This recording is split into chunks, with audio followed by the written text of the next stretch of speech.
So one of the things that I've been thinking about during this whole transition into this new environment, into this new room, into this new studio, is how I can make my music better.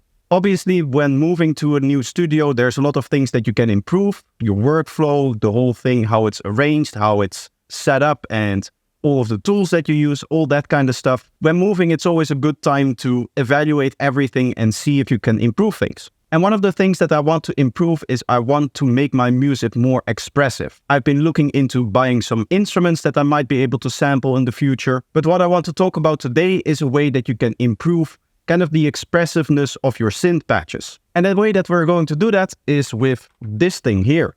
Now, I've had this for a long time, but I've never really used it, mainly because of lack of space on my desk. It would always be in a place where either my arms would rest or I would place other stuff like my cups or drinks or my notebook or stuff like that. So I'd never really had a proper space in my studio up until now. Now, I do have to say that it's slightly broken. It suffered a little bit of water damage, which means that some of the faders that you see down here, they aren't really that stable, and sometimes they just kind of send a random signal out, which basically means that I cannot use it properly for its kind of normal intended function, which is to control the actual session through the factory library. The way that works is that there's a factory preset already installed with all of the mappings for MIDI, and you can see that this allows you to control the mixer through sense, panning, the faders, and then below here you have like mute, solo, that kind of stuff. So what I want to do today is I want to use it in an alternative way, and that is through the user settings. That is where you set up your own mappings, and that just allows you to map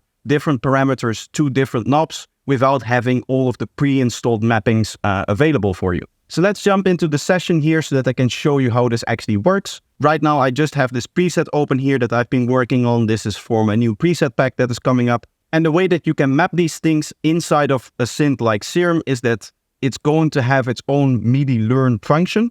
Different synths are going to have their own methods. For example, in Vital, you also have the learn MIDI assignment function here. This is doing the same thing.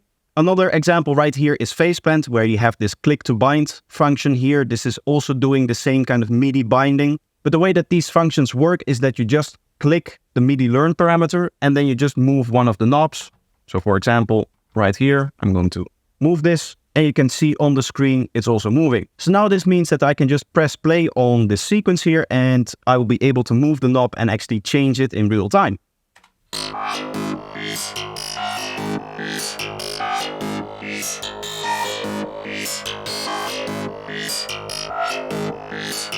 Now, before we continue the video, I do quickly want to say that if you want to support this channel, make sure that you subscribe and that you like the video. Also, if you want to support me financially, you can do so by checking out my products on Gumroad or by supporting me on Patreon. You'll get access to a few channel benefits on Patreon, as well as discount codes for my products. The link for both my Patreon as well as my Gumroad are going to be in the description, so make sure to check them out. Now let's get back into the video. The only annoying thing is that you cannot actually record this. So if I look at it here, this is going to be the clip that we are playing. And you can see that if I press play, there isn't actually a knob that is, like moving up and down.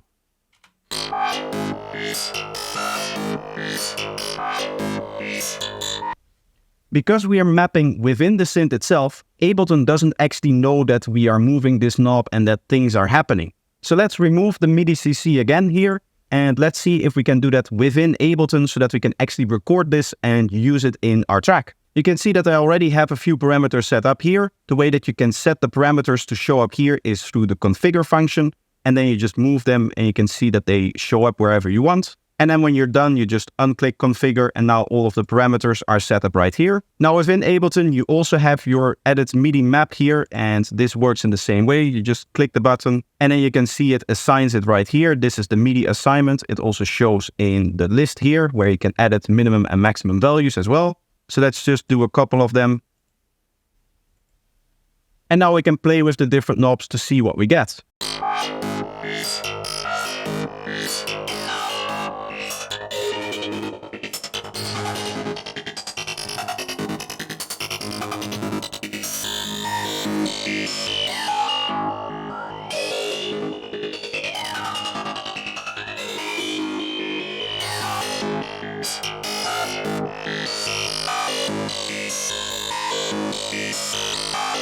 So now what I would recommend is, let's say that this is your musical idea. Let's just copy this over here somewhere and we'll loop this.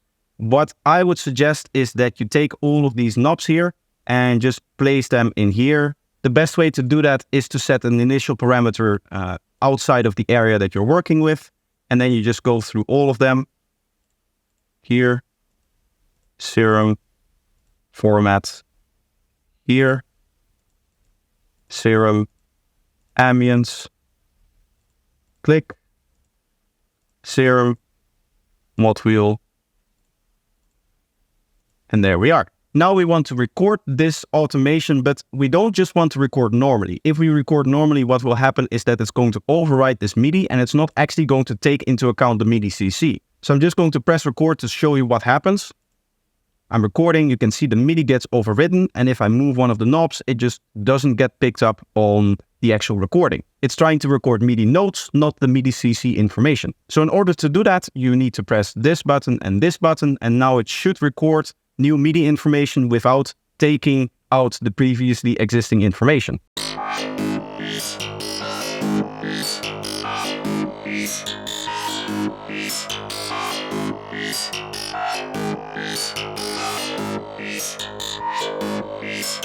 So now you can see that we're actually able to record the information in here, but if we look into it, we get many points, which may be more expressive, but sometimes you do want to edit it or you want to change something around, and it can be annoying to work with this.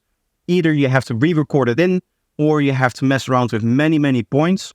Another trick that you can use is you select your area, right-click, and then simplify envelope here. This turns it into still a very expressive kind of envelope, a still very expressive kind of curve, as you can see, but this is much easier to actually edit. So now let's actually try to record something that actually works in a musical context. What I'm going to do is I'm just going to do one at a time, and I'll start with, I guess, the mod wheel. So we set this, we'll start right before it so that I have a little bit of time to count in.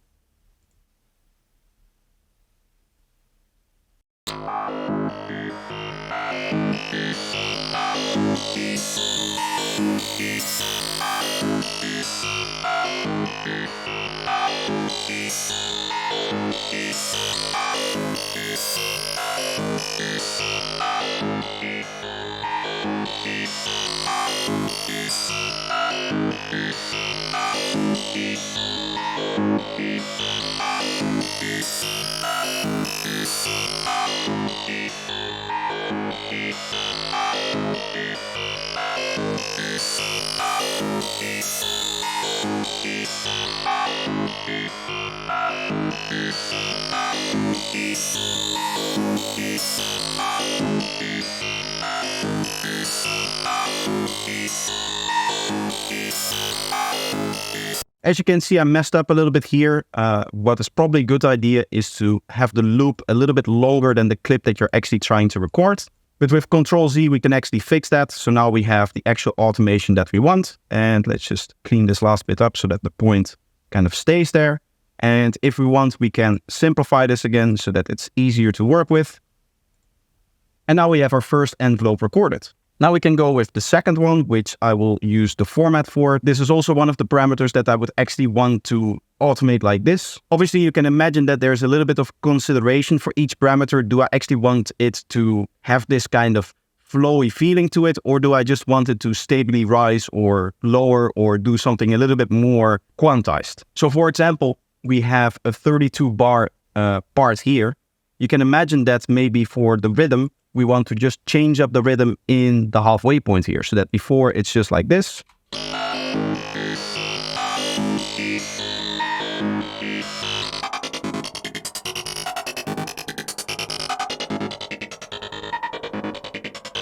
And then you can hear that at a certain point, it just switches to a different rhythm. The same can be true with the ambience, for example. Maybe we want the ambience amounts to kind of rise. We do want to start with a little bit of ambience. And then really here, where there's going to be like a fill, a little bit of transition, where we're preparing for this rhythm change, we want it to go high. And then we just go lower, and then we'll rise up again. Or maybe we'll do, I don't know, let's go maybe 4 bars into it. We'll smooth it lower, and then it goes back up again like this.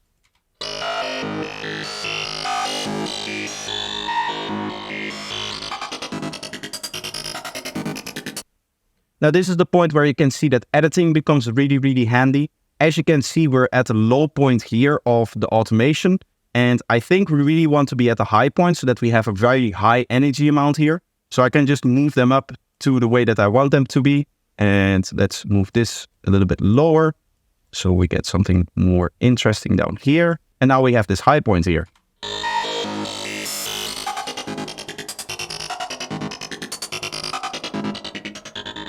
So now let's play with the other two parameters. The cool thing is that you can actually record multiple parameters at the same time. So you just need to find the right one, the first and the third.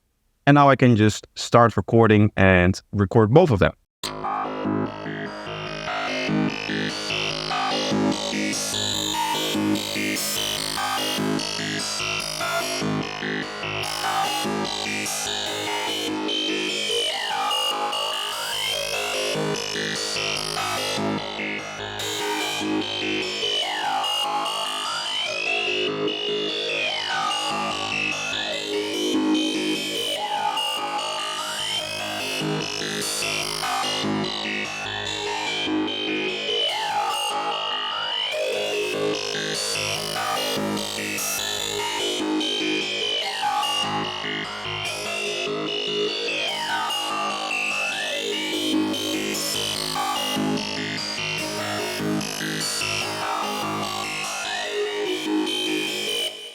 Now you can see I accidentally touched the rhythm parameter here, so this actually got overridden as well. That's one of the annoyances. So what happened here is that I needed to move this knob, and in the process I accidentally touched this knob, which changed the rhythm here. So to just finalize that, we will go back to what we had before, where right here we move to a different rhythm.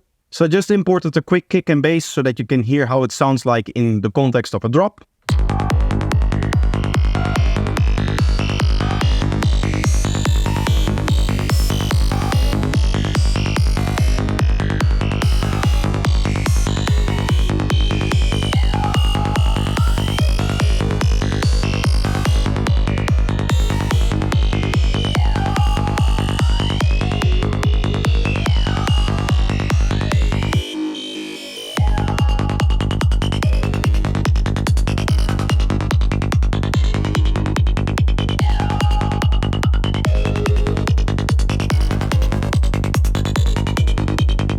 And you can probably hear that it's a lot more expressive than if you were to just put in the automation manually. Now there's also some downside to this, mainly that it's a lot slower to actually play it in than to just put in manually.